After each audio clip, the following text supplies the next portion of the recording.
ప్రవర్తనలు కోరుకున్నారు, ప్రార్థన చేశారు. అలాగనే మరి ప్రజల కోసము ఈ లోకానికి ఆయన మరి రక్షకుడుగా, ప్రభువుగా మరి ఈ లోకానికి ఆయన జన్మించాడు. ఎందుకంటే మరి దేవుడు ఉన్నాడంటే ఆయన మనసులకు కనపడాలి. అందుకే ఆయన మహిమ రూపంలో కనపడకుండా శరీరధారిగా ఈ లోకములో మానవుడిగా మరి జన్మించాడు.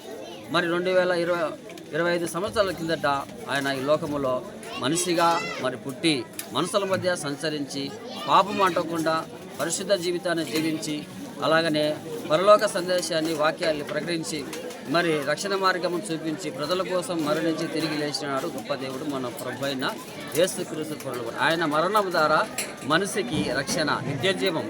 ఆయన మరణం ద్వారా కార్చిన రక్తం ద్వారా ప్రతి మనిషి యొక్క దోషములు అపవిత్రత కడగబడడానికి కారణమైంది. అందుకే ఆయన మరి ప్రతి మనుషుల్లో పాపము దోషం ఉంది కాబట్టి అది ఎవరు తీసుకోలేరు కాబట్టి దేవునికే తెలుసు, ఎట్లా తీసేయాలో ఎలాగ పోగొట్టాలో దేవునికే తెలుసు. అందుకే ఆయన పరిశుద్ధుడిగా ఈ లోకంలో జన్మించి పాపం అంటకుండా జీవించి మరి మనుషులందరి కోసము తన పరిశుద్ధ రక్తాన్ని కార్చాడు. తన పరిశుద్ధ శరీరం మనుషులకు అర్పణగా మరి బలిగా అప్పచెప్పుకొని ప్రజల క్షేమం కోరుకొని ప్రజల కోసం మరించి తిరిగి లేచాడు. అందుకే ఆయన ఈ లోకములో మనిషిగా పుట్టి ప్రజలను ఆనందింపజేసేదానికి కారణం చేశాడు.